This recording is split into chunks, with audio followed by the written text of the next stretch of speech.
¿Por qué no me ayudas a darle un fuerte aplauso a las personas que nos están viendo en línea, en nuestra iglesia en línea? Vamos a darle un fuerte aplauso a todos los que nos están viendo en línea.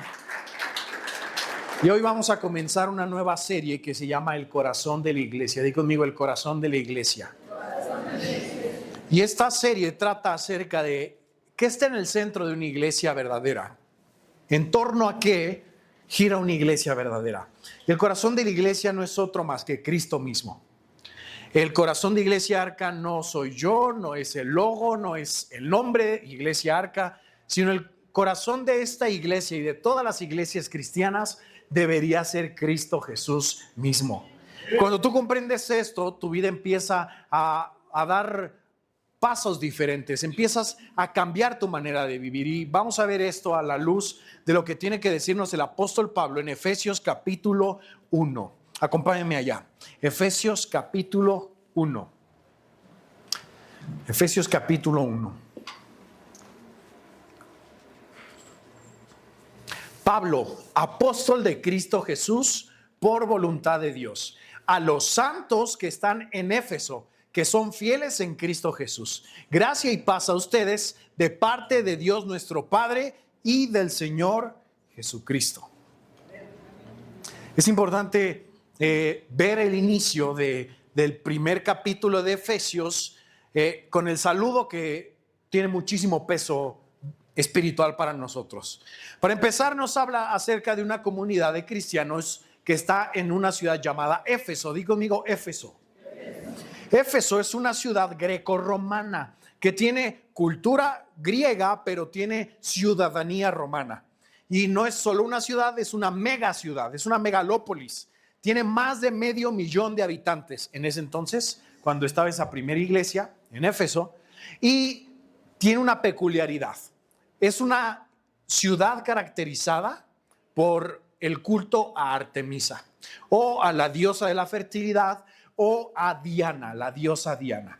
Y cuando tú ibas a Éfeso era común encontrarte con prostitución de manera ritual. O sea, la manera en la cual la gente adoraba a Artemisa, que no es Dios, ¿verdad? Es un ídolo, era a través, dentro de muchos ritos, de la prostitución. Imagínate plantar una iglesia en una ciudad así. Grande, pagana y con cultura griega y ciudadanía romana. Pero el apóstol Pablo empezó ahí una iglesia. Ni se nos da a nosotros los cristianos invitar a la gente a nuestra fe, ¿verdad?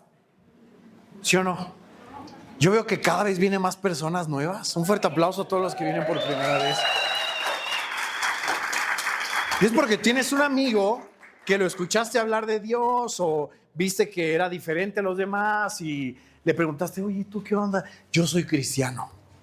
Te invitó y estamos formando una gran iglesia. Bueno, en ese entonces sucedió algo similar.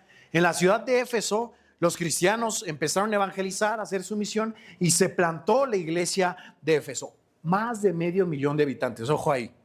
Y quien escribe esta carta, de quien vamos a tomar este consejo, es de Pablo. Di conmigo, Pablo. Pablo, ahí hay una foto de Pablo tomándose una selfie porque es Pablo moderno, ¿verdad? Nada más que ahí hubieran puesto el iPhone 17 porque yo creo que es próspero el Pablo. Pero bueno, luego lo vemos. Pablo antes no siempre se llamó Pablo, antes se llamaba Saulo. Di conmigo, Saulo. Y no sé si tú has escuchado esa rola que dice, Saulo, Saulo, ¿por qué me persigues? ¿Sí la has escuchado? Está muy famosa ahorita. Habla acerca de ese hombre antes de convertirse a Cristo Jesús. Él se llamaba Saulo y él venía de la tribu de Benjamín, es decir, una de las 12 tribus del pueblo de Israel. Él era linaje puro del pueblo de Israel. O sea, él mismo dice, yo soy judío de judíos, circuncidado conforme a la ley. O sea, este vato tiene la vara alta en su religión. No solo eso, es ciudadano romano, que para pronto es como tener la ciudadanía americana de Estados Unidos y al mismo tiempo la mexicana. Hace algunos años yo fui a Israel y viajé con un amigo mío que parecía chino, chinísimo el bro. Es tabasqueño, nació en Cancún, pero él es tabasqueño. Y llegamos a Israel, pero nos pararon porque dijeron, no, tú, pues yo sí parezco mexicano, ¿no? Como del norte más o menos, como regio yo. Huelo a carne asada. Pero él no parece mexicano, él parece chino, y nos detuvieron, revisaron el papel, y ¿de dónde eres tú? Soy mexicano, y no le creían. No, tú no eres mexicano. Y en eso saca la visa de Estados Unidos y lo dejaron pasar. Porque tú tienes la vara alta en el mundo si tú tienes la visa de Estados Unidos. Más o menos. En ese entonces, en ese contexto, Dios le abre puertas a Pablo a través de que su papá, como vendía tiendas al ejército romano, me imagino que en un trueque con algún centurión le dieron la nacionalidad romana, y eso permitió que Pablo tuviera puertas abiertas en muchas ciudades para predicar el evangelio. Estoy hablando antes de que Pablo se convirtiera. Él nació en Tarso, eso quiere decir que él era culto. Él sabía de lógica, de ética, de filosofía, etcétera, etcétera. No era el hijo de la vecina, ciudadano romano, culto, pero tenía un pequeño detalle. Al ser fariseo, no sé si tú sabes, pero los evangelios nos enseñan que a Jesús no lo crucificaron los romanos. Bueno, sí, pero los autores intelectuales fueron los fariseos, los guardias del templo. Porque en ese entonces, en tiempos de Jesús, habían tres tipos de judíos, tres corrientes de judíos: los fariseos, los esenios y los saduceos. Este vato era fariseo. Los más religiosos, los más extremos de ese entonces. Por eso tú ves que hasta Hechos capítulo 9, este bro tan sonriente, hipócrita que tú lo estás viendo, perseguía a los cristianos. Como la tía que te molesta porque eres cristiano, que te dice aleluya, que no deja que sus hijos se junten contigo, esa tía te llega un paquete de Amazon, se lo avienta a la vecina, ¿no? Nada más porque eres cristiano, le gusta estar fregando. Ese era Pablo. Solamente que lo llevaba a un extremo. Él entraba a las iglesias como si ahorita nosotros reunidos, y se metía, como él tenía cartas firmadas por las autoridades más altas judías, él se metía y nos llevaba presos a todos, solo por ser cristiano. Y este mismo perseguidor de cristianos, Saulo, en Hechos capítulo 9, nos muestra la Biblia que camino a Damasco en el desierto, una voz le dice: Saulo, Saulo, ¿por qué me persigues? Se queda ciego, la voz le da instrucciones de que se meta a la ciudad, espera 3 días al profeta Ananías, quien ora por él y lo bautiza, y desde entonces Saulo dejó de ser Saulo, se convirtió en Pablo y se convirtió en el apóstol más importante para los que no somos judíos. Este bro fue utilizado por Dios para abrir el evangelio a aquellos que no somos de sangre judía o de ascendencia judía. ¿Me estás siguiendo acá? Regrésame al versículo 1, porfa. Por eso comienza así la carta, con este peso: Pablo, apóstol de Cristo Jesús, charoleando. ¿Te das cuenta? ¿Qué era él? Apóstol. Ok, hasta ahí todo bien. Porque un apóstol, en el sentido más literal de la palabra apóstolus, del griego apóstolus, es alguien enviado con una misión. Cualquiera, ¿no? Si a ti te mandamos el día de mañana a una misión a Chiapas, tú eres en cierta manera un apóstol. Pero él no solamente era un apóstol enviado a una misión, él era apóstol de Cristo Jesús. Eso quiere decir que, no sé si has leído en los evangelios, Jesús llama a cuántos discípulos para ser apóstoles. Jesús tuvo miles de discípulos, pero solamente a 12 les da la autoridad de ser sus testigos directos. Y uno medio choquillo, ¿no? El Judas Iscariote, que se parece a Tunas Ver. No, ni Dios lo mande. Cancelo. Matías, que es el que ocupa el lugar de Judas cuando se pone la corbata. Y Pablo, en este caso, ¿verdad? Solamente esos 14 brothers tenían autoridad directa de Dios para que todas sus palabras fueran tomadas como palabras mismas de Jesús. Por eso los apóstoles de hoy en día, no sé si tú ves en redes sociales que todo el mundo es apóstol hoy en día, no son más que verdaderamente pastores de pastores, ¿verdad? Pero siguen siendo pastores, como que buscan un escalón más arriba. Pero ese escalón más arriba ya lo ocuparon estos 14 brothers. No hay nadie más. Porque ellos son fundamentos, según Efesios capítulo 2, versículo 20, de la iglesia. Y el fundamento de este edificio está abajo, no hay otro fundamento, no hay un fundamento más arriba. En el sentido más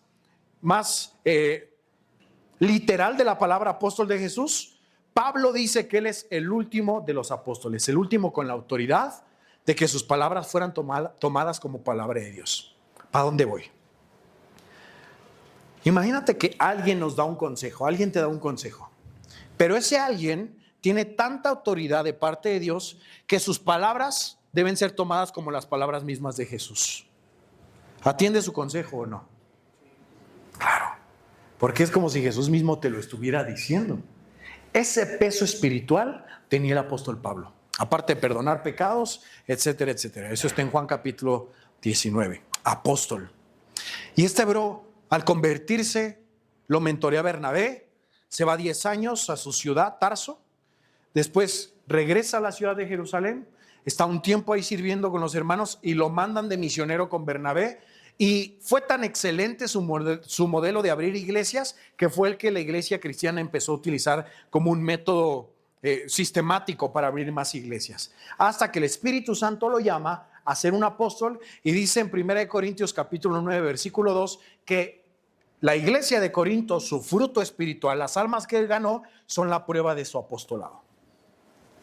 Este vato es un apóstol, tiene la autoridad de Jesús. Ahora, con ese peso debemos atender a los consejos que él quiere darnos en este primer capítulo de Efesios.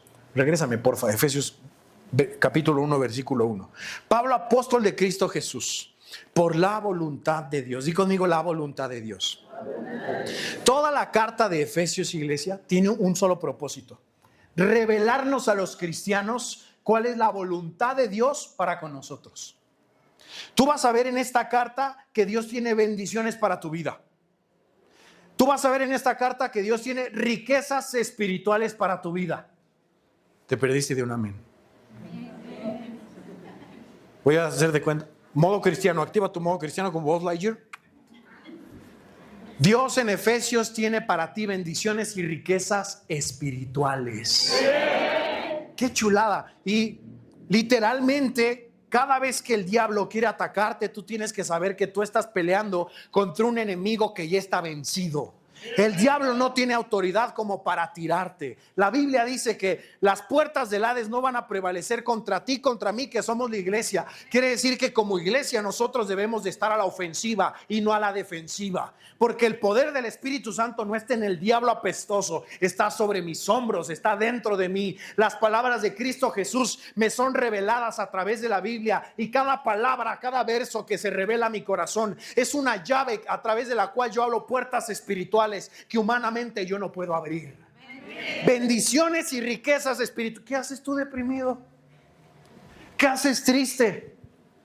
¿Por qué te sientes derrotado? Hay una historia para eso. La India María y Jacinta se ganaron un viaje, todo incluido, a un crucero. Y las ves que, como buenas mexicanas, llevan apilado en una bolsa de Bimbo sus sándwiches, ya con la servilleta encarnada, porque ves que cuando envuelves un sándwich, la servilleta se hace una sola carne, ¿no? Como marido y mujer, tu sándwich y tu servilleta. Despegarlo es dificilísimo. Se llevaron aparte en su bolsa sus chaparritas, como 10 chaparritas de uva, porque eso le gusta a las señoras, no sé por qué. Bonafinas y una coca, porque YOLO, ¿no? Atún y saladitas. Se lanzaron. Su sobrino, que es taxista, les echó un ride de aquí a Cancún. Y hicieron vivo el salmo Atún, pero en Cancún, ¿no? Se subieron al crucero. Primera noche, una función de teatro, muchísima gente, un espectáculo, y como se quedaron como que fuera viendo así de: oye, ¿cuánto costará? ¿Quién sabe? Pero se ve carísimo. Ve la gente tan fina que está entrando. Voltea a ver al que está a tu lado. Así de fino. Así de finolis la gente. Nice. No ha de estar carísimo. Mejor vámonos al balcón a ver el paisaje. Segundo día en el desayuno. Buffet, todo incluido. Se quedan nada más así a través de la ventana del restaurante del crucero. Oye, ha de estar carísimo los camarones que sirven ahí, ¿verdad? No, y los chilaquiles con... No, ¿cuánto traes? 200 pesos. No nos alcanza. Vámonos al camarote y nos echamos nuestro atún con saladitas. Al día siguiente se acababa el crucero, se iban a bajar y estaba el capitán despidiéndose de cada persona. Y Jacinta le pregunta al capitán: Capitán, ¿en cuánto me saldría un viaje como estos así, pero todo pagado? A ver su boleto, le dice el capitán. Es mexicana. Saca su boleto y lo ve el capitán. Pero es todo incluido. No sabían. ¿Cuántos cristianos en el crucero de Jesús se están perdiendo bendiciones a causa de su ignorancia? Porque ya lo tienes, pero no sabes que ya lo tienes. Dile al que está a tu lado, no seas Jacinta. El enemigo más grande para un cristiano que quiere avanzar en la vida, que quiere recibir las bendiciones de Dios, es su propia ignorancia. Esa es la estrategia del diablo. ¿Cómo podemos ser tú y yo una iglesia viva? Continúa el apóstol Pablo diciendo, a los santos que están en Éfeso y que son fieles en Cristo Jesús. Dos características. ¿Cómo sé que soy la iglesia? Le añado una tercera que le anteceda a estas dos. Pregúntale al que está a tu lado, ¿traes tu billete de ingreso? Ese boleto de acceso se llama la salvación en Cristo Jesús. Y tú no lo puedes comprar porque es gratuita completamente. Lo tienes que recibir mediante dos cosas: arrepentimiento y fe. Si tú crees en Jesús, en la obra que Él hizo por ti en una cruz, y te arrepientes de todos tus pecados, pero bien arrepentidito, que nunca más te vuelves a acercar a ellos, tú tienes ese pase de abordar. ¡Qué chulada! Y si no lo tienes ahorita, te vamos a ayudar a que lo tengas. Porque lo que está hablando Pablo, lo que va a hablar Pablo a continuación, de riquezas espirituales, de bendición, de prosperidad en Cristo Jesús, de adopción, etcétera, etcétera, le corresponde no a todo el mundo, le corresponde a la iglesia, al pueblo de Dios. Por eso debes preguntarte, ¿cómo sé si soy la iglesia? Primer punto, necesitas ser santo. A los santos que están en Éfeso y que son fieles en Cristo Jesús. Los primeros manuscritos acerca de esta carta no incluían la ubicación Éfeso. Decía a los santos que están, y tenían un espacio para que cada pastor de cada iglesia pusiera el nombre de su iglesia. A los santos que están en Iglesia Arca. ¿Quién es santo como yo? ¿Eres santo o no? Luego la gente nos pregunta, oye, ¿y por qué no hay santos? Voy a repetir. Nadie vino a las 10. Ahí está mi santo, mira, parado. Santa. Vino preparado para la prédica, es parte del performance. Vas a colgarle tu listoncito, ahí nada más nos falta su alcancía. Oye, en tu iglesia no hay santos, ¿verdad? Sí. Voltea a ver a tu lado, ¿cuántos sabemos? Porque aquí los santos no son muñecos, no son Max Steels. Aquí los santos somos personas que fuimos santificadas por Cristo Jesús.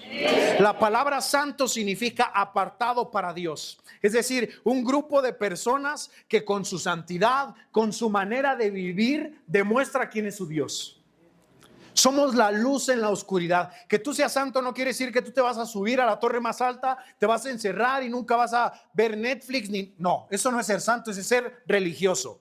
Ser santo significa que tu manera de vivir es contracultura con las personas que te están rodeando. Mientras en tu familia todo el mundo se divorcia, que seas santo significa que tú no te vas a divorciar.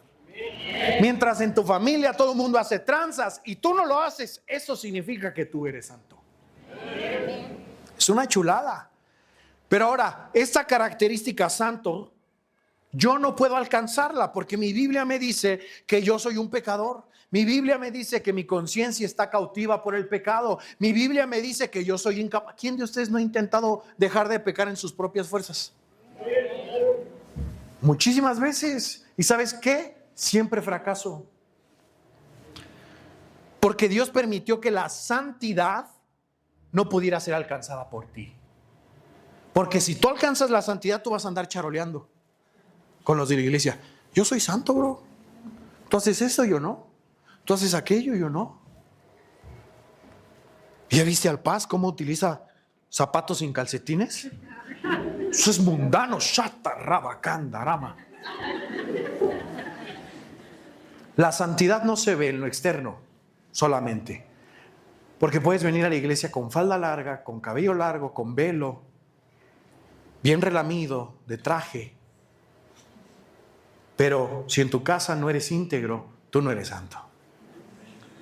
Porque la santidad es donde nadie te ve. ¿Quién eres cuando cierras la puerta de tu cuarto? Eso es santidad. Ahora, para alcanzar ese punto de integridad, yo no puedo hacerlo en mis manos. Primera de Corintios, capítulo 6, versículo del 9 al 11. Primera de Corintios, capítulo 6, versículo del 9 al 11. ¿O no saben que los injustos no heredarán el reino de Dios? No se dejen engañar, ni los inmorales, ni los idólatras, ni los adúlteros, ni los afeminados, ni los homosexuales, ni los ladrones, ni los avaros, ni los borrachos, ni los difamadores, ni los estafadores heredarán el reino de Dios. ¿Te identificaste con alguno? Faltó mentiroso, eres tú. Yo sí me identifiqué con 2, 3 ahí. Yo era así. Y que yo pudiera salir de ahí es un milagro. Porque ¿cómo me explicas que un borracho, que un adúltero, que un violento, que un ladrón se aleje de esa forma de vida? Solamente sucede por un milagro llamado el Evangelio de Jesús. Es la única manera que tú te puedes apartar de eso. Versículo 11. Y esto eran algunos de ustedes, pero fueron lavados, fueron santificados, fueron justificados en el nombre de nuestro Señor Jesucristo y en el Espíritu Santo de nuestro Dios.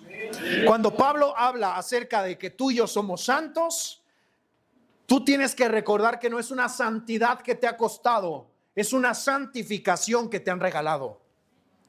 Porque por más que yo no me esfuerce, yo no puedo lograrlo. Yo necesito que el Espíritu Santo me jale por los pelos, me limpie con la sangre de Jesús, me meta su palabra en mi mente para que yo cambie de dirección en mi vida. Por tanto, si tú eres santo, no eres santo por tu esfuerzo, fuiste santificado y lavado por el Espíritu Santo. ¿Cuántos santos hay acá? Dios me tiene que santificar. Segunda de Tesalonicenses, capítulo 2, versículo 13. Pero nosotros siempre tenemos que dar gracias a Dios por ustedes, hermanos amados por el Señor, porque Dios los ha escogido desde el principio para salvación mediante la santificación por el Espíritu y la fe en la verdad. ¿Notas cómo utiliza el término santificación? Que fuimos santificados, no que nos convertimos en santos. Quiere decir que alguien aplique esa santidad a nuestra vida. La fe en la verdad significa que tú antes creías que las cosas eran a tu manera y Dios sustituyó ese pensamiento erróneo por su verdad, que es su palabra. ¿Me estás siguiendo? Santificados. Somos santificados por gracia mediante la vida de Jesús, mediante la obra de Jesús y mediante las palabras de Jesús.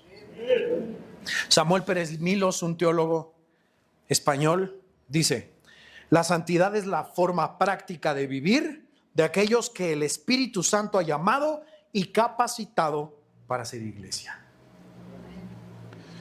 Tú puedes venir a Iglesia Arca y eso no quiere decir que tú seas la iglesia de Jesús. ¿Eres santo? Compórtese como santo. Voltea a ver al santo que tienes a un lado.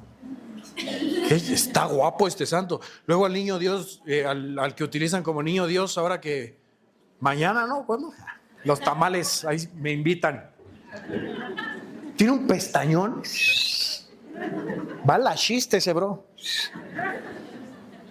Galán. Yo digo, no, un santo mexicano está un poquito más churpio, no está tan guapo, bro. Pero tú y yo somos santos de veras. Tú eres santo. Siguiente característica que utiliza Pablo: santos, y también dice fieles. Diga conmigo, fieles. Ojo, esto no es evangelio light, de que ay, que Dios me santifique y ya. También hay una parte que te corresponde, porque mientras la santificación se te es aplicada y dada por gracia, la fidelidad tiene que ser tu meta como cristiano. La palabra fiel significa creyente. alguien que cree. Y hay personas que tienen su fe tan limitada a la devoción. Se encomiendan a Dios, le piden a Dios, creen que hay un Dios, pero su fe no les alcanza para la salvación ni para pasar esa línea de devoción. Y lo que Pablo aquí utiliza cuando habla de creyentes también se traduce como fieles. Y una persona fiel no solamente cree en Dios, sino que camina como si verdaderamente le creyera a Dios. Pregunta: si tú supieras que verdaderamente el infierno existe, ¿vivirías la vida que vives? ¿Y luego? Si el infierno sí es real, hermano, ¿no le crees a Dios entonces? Eso es creerle a Dios. Pero decimos, tú y los de tu casa serán salvos. Amén. Porque nada más agarras lo que te conviene. Pero ya no te voy a tirar hate, te amo. Chécate qué es fidelidad. Esta frase públicala al rato en tu Facebook. Creyente es aquel que confía en Dios, pero fiel es aquel en quien Dios puede confiar. ¿Eres fiel? Dios puede confiar en ti. Dios te puede confiar una esposa. Dios te puede confiar un mejor trabajo. Dios puede confiar y probar tu fe porque no va a ser movida. Es la segunda, tercera, cuarta, quinta o 10ª vez que vienes a Iglesia Arca. Te tengo noticias. Posiblemente, porque no es una regla, ¿verdad? No a todos les pasa, pero sí a muchos posiblemente se acercan los meses más difíciles de tu vida. No te voy a engañar. Yo no creo en ese evangelio barato que dice, ven a Jesús y todos tus problemas van a cambiar. No es cierto. Hay problemas que no van a cambiar. Porque la intención de parte de Dios con esos problemas es que esos problemas que no van a cambiar nos cambien a ti y a mí. Y Dios va a probar tu fe. ¿Sigues a Dios por los milagros o sigues al Dios de los milagros? ¿Amas a Dios cuando hay bendición o también lo vas a amar cuando hay prueba, cuando hay enfermedad, cuando hay ausencias, cuando tus hijos no quieren agarrar la onda, cuando tu esposo no agarra la onda? Y en esos momentos de crisis tu fe es probada. Y en ese momento Dios te aprueba como fiel o no como fiel, o como infiel. ¿Me estás yendo acá? Una persona fiel es aquel que permanece, decide permanecer cuando lo más fácil o lo más lógico parece abandonar. Cuando las ratas se van del barco, el capitán no se baja. ¿Has visto el Titanic? Erguido, mi bro, agarró su timón y ¿qué tal se estaba burlando que ni Dios tiraba el barco? Tómala, qué bueno. Se hundió con su barquito, ¿verdad? Todos se bajaron menos él. Permaneció fiel hasta el final. Si el barco de tu familia empieza a tambalearse, ¿te vas a bajar o te vas a quedar? ¿Quieres otra? Cuando los de la iglesia no te traten como esperabas o no te saluden, ¿te vas a quedar o te vas a bajar? Mira sus caras de mojarras, hermano. Eres santo, sonríe, hombre. Fidelidad es promover lo que somos como iglesia. Promover lo que somos. ¿Eres fiel? ¿Vas a ir a Conferencia Más Vida? Ya, reencurva, justo como quería agarrarte. De nada sirve que yo soy santo, en lo poco no eres fiel, bro. Dale una palmadita al que tienes a un lado de mi parte, porque tronó esa tronó durísimo. Santos y fieles. A los santos que están en Éfeso, a los santos que están en Iglesia Arca y que son fieles en Cristo Jesús. ¿En qué son fieles? En Cristo Jesús. Esta vaina trata de Jesús, iglesia. Puedes ser fiel a Iglesia Arca, pero si tú no estás en Cristo Jesús, tú no eres el pueblo de Dios. Tú no me debes a mí fidelidad, tú se la debes a Cristo. Tú no le debes fidelidad a la iglesia física, tú se la debes a Jesús. Que no te pase que seas engañado, que creyendo ser cristiano te vayas al infierno por estar en la iglesia pero no estar en Cristo. Así que vivo. A los santos que están en Iglesia Arca y que son fieles en Cristo Jesús, gracia y paz a ustedes de parte de Dios nuestro Padre y del Señor Jesucristo. Primeras dos promesas, gracia y paz. Y la gracia es una llave, como la de tu jardín, donde lavas los trastes, una llave. Eso es la gracia. La paz es una de las aguas que corre a través de esa llave. ¿Y qué significa paz? Paz no es que todo esté bien. Paz no es que no tengas problemas. Paz significa que aún en medio de los problemas, tú sigues confiando y creyéndole a Dios. Tú sabes que estás peleando contra un enemigo que ya está derrotado. Y en el box tenemos un término: está tocado. No sé si lo has escuchado. Tu esquina te dice, está tocado. No, me pasó que la última vez que peleé, le metí un derechazo al bro, como los que quisiera darte a ti a veces, pero no puedo, soy el pastor. Y el bro se sacudió y veía que le sangraba la boca. Y Luisito me estaba gritando en mi esquina, está tocado, Cris. Que está tocado significa que otro trancazo, ¿no? Y lo noqueas. Dios te está diciendo que tu enemigo ya está tocado. Tu enemigo ya está vencido. ¿Por qué te preocupas?